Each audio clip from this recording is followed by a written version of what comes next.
Hello friends, स्वागत है आप सबका आपके अपने चैनल वेद एकेडमी में। आज की वीडियो में हम पंडित रामनारायण उपाध्याय जी के जीवन परिचय की स्टडी करेंगे। अगर आपने हमारा चैनल सब्सक्राइब नहीं किया है तो यार चैनल सब्सक्राइब जरूर कर लें ताकि जो भी न्यू अपकमिंग वीडियोस हैं उनकी नोटिफिकेशन आप तक सबसे पहले पहुंच सके। देखिए, हमने बहुत सारे लेखक परिचय और कवि परिचय की वीडियोस बनाई हैं। अगर आपने नहीं देखी हैं तो हमने एक सेपरेट प्लेलिस्ट क्रिएट की हुई है लेखक परिचय और कवि परिचय के नाम से। आप वहाँ जाकर वो वीडियोस देख सकते हैं। देखिए, आप कोई भी लेखक परिचय का लिखें तो आपको 4 पॉइंट लिखने होते हैं बेसिकली। सबसे पहला रचना है, दूसरा भाषा, तीसरा शैली और चौथा साहित्य में स्थान। ये 4 पॉइंट ही आपको लिखने होते हैं कोई भी लेखक परिचय आप लिखें। इनमें सबसे इंपॉर्टेंट पार्ट होता है आपका रचनाएं। अगर आपको रचनाएं एग्जैक्ट याद हैं तो आप पूरे मार्क्स गेन कर सकते हैं। रचनाएं भी आपको ज़्यादा लिखने को नहीं आती, सिर्फ 2 लिखने को आती हैं। आप 4-5 रचनाएं याद करें, एग्जाम टाइम में आप भूलें तो भी आपको 2 याद रह सकें। उसके बाद अगर आपको उनका जन्म कब हुआ है, मृत्यु कब हुई है, ये एग्जैक्ट पता है तो ही लिखें। अगर नहीं लिखें तो भी आपका काम चल जाएगा। उसके बाद सबसे पहले हमारा जीवन परिचय। तो पंडित रामनारायण उपाध्याय जी का जन्म 20 मई सन 1918 को कालमुखी नामक ग्राम, जिला खंडवा, मध्य प्रदेश में हुआ था। देखिए, यहाँ से 2 ऑब्जेक्टिव क्वेश्चन बन सकते हैं। पंडित रामनारायण उपाध्याय जी का जन्म कब हुआ, तो 20 मई सन 1918, और कहाँ हुआ, तो कालमुखी नामक ग्राम, जिला खंडवा में हुआ था। उसके बाद उनके पिता का नाम श्री सिद्धनाथ एवं माता का नाम दुर्गा देवी था। यहाँ से भी 2 ऑब्जेक्टिव क्वेश्चन बन सकते हैं। माता का नाम क्या था, दुर्गा देवी, और पिता का नाम क्या था, सिद्धनाथ। पंडित रामनारायण जी की मृत्यु 20 जून सन 2001 को हुई। हमारा ये बेसिक जीवन परिचय होगा यहाँ से। उसके बाद हम रचनाएं देख लेते हैं। रचनाएं 2 आपको एग्जाम में लिखने को आती है, लेकिन आप 5-6 याद करें। एग्जाम में भूलें तो भी आपको कम से कम 2 याद रह सकें। जन्म जन्म के फेरे, जिन्हें भूल न सका, मामूली आदमी, धरती का बेटा, आओ अब घर चलें, लोक जीवन में राम, घुंघराले कांच की दीवार और बख्शीश नामा। ये रचनाएं हैं, आपको 2 एग्जाम में लिखने को आती हैं, लेकिन आप जितनी याद कर सकें उतनी आपके लिए बेटर होंगी। जन्म जन्म के फेरे, जिन्हें भूल न सका, मामूली आदमी, धरती का बेटा, आओ अब घर चलें, लोक जीवन में राम, घुंघराले कांच की दीवार और बख्शीश नामा। यहाँ तक हमारा हुआ है। अब हम देख लेते हैं भाषा। तो पंडित रामनारायण उपाध्याय जी की भाषा शुद्ध खड़ी बोली है। आपने संस्कृत शब्दों का भी प्रयोग किया है। पंडित रामनारायण उपाध्याय जी की भाषा शुद्ध खड़ी बोली है। आपने संस्कृत शब्दों का भी प्रयोग किया है। आपकी भाषा में विदेशज शब्द देखने को मिले हैं। जो विदेशज शब्द होते हैं वो भी आपकी भाषा में देखने को मिले हैं, जैसे कि ऑर्डर, स्टेशन आदि। साथ ही साथ साधारण बोलचाल के शब्दों का भी प्रयोग किया है। जो नॉर्मल लैंग्वेज में हम बोलते हैं उन शब्दों का भी उन्होंने प्रयोग किया है। कहीं कहीं वाक्यों में सूत्रता आ जाती है।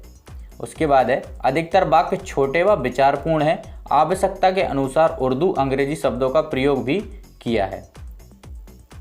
मुहावरों और लोकोक्तियों से आपकी भाषा प्रभावपूर्ण हो गई है, यानी कि जहाँ जहाँ जरूरत पड़ी है उसके अकॉर्डिंग आपने मुहावरे और लोकोक्तियों का भी प्रयोग किया है। आपकी भाषा में बनावटीपन नजर नहीं आता।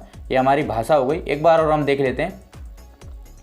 तो पंडित रामनारायण उपाध्याय जी की भाषा शुद्ध खड़ी बोली है। आपने संस्कृत शब्दों का भी प्रयोग किया है। आपकी भाषा में विदेशज शब्द देखने को मिलते हैं, जैसे ऑर्डर, स्टेशन आदि।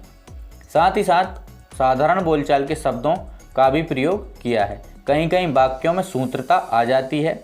अधिकतर वाक्य छोटे व विचारपूर्ण है। आवश्यकता के अनुसार उर्दू, अंग्रेजी शब्दों का प्रयोग भी किया है।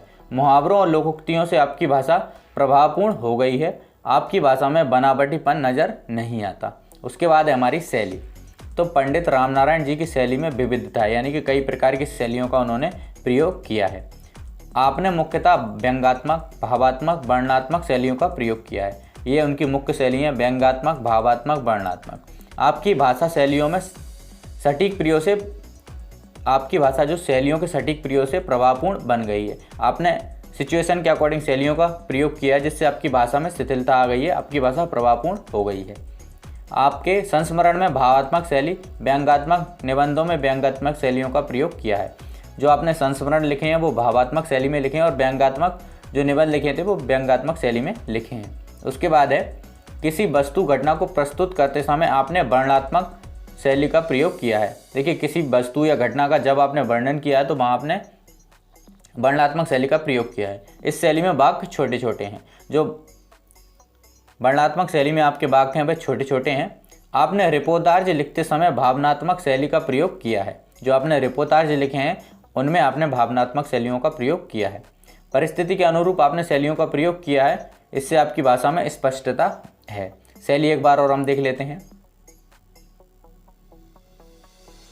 पंडित रामनारायण जी की भाषा शैली में विविधता है। जो आपकी शैली है, कई प्रकार की शैलियों का आपने यूज़ किया, इसलिए आपकी शैली में विविधता आ गई है। आपने मुख्यतः व्यंग्यात्मक, भावात्मक, वर्णनात्मक शैलियों का प्रयोग किया है।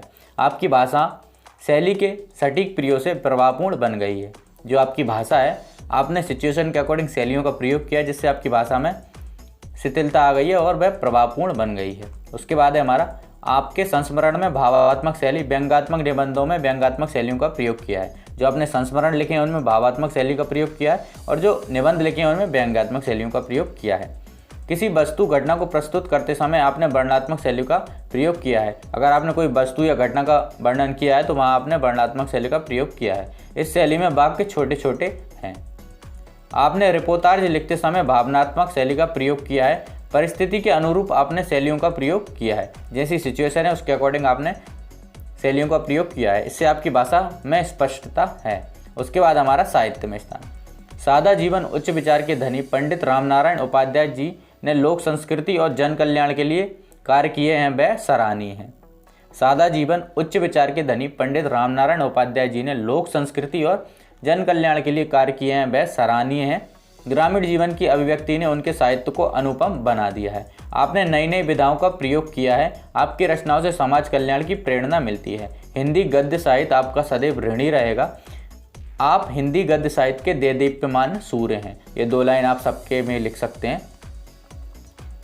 एक बार और हम देख लेते हैं। सादा जीवन उच्च विचार के धनी पंडित रामनारायण उपाध्याय जी ने लोक संस्कृति और जन कल्याण के लिए कार्य किए हैं, वह सराहनीय है। ग्रामीण जीवन की अभिव्यक्ति ने उनके साहित्य को अनुपम बना दिया है। आपने नई नई विधाओं का प्रयोग किया है। आपकी रचनाओं से समाज कल्याण की प्रेरणा मिलती है। हिंदी गद्य साहित्य आपका सदैव ऋणी रहेगा। आप हिंदी गद्य साहित्य के देदीप्यमान सूर्य हैं। आई होप आपको वीडियो पसंद आई होगी। एंड तक हमारे साथ बने रहने के लिए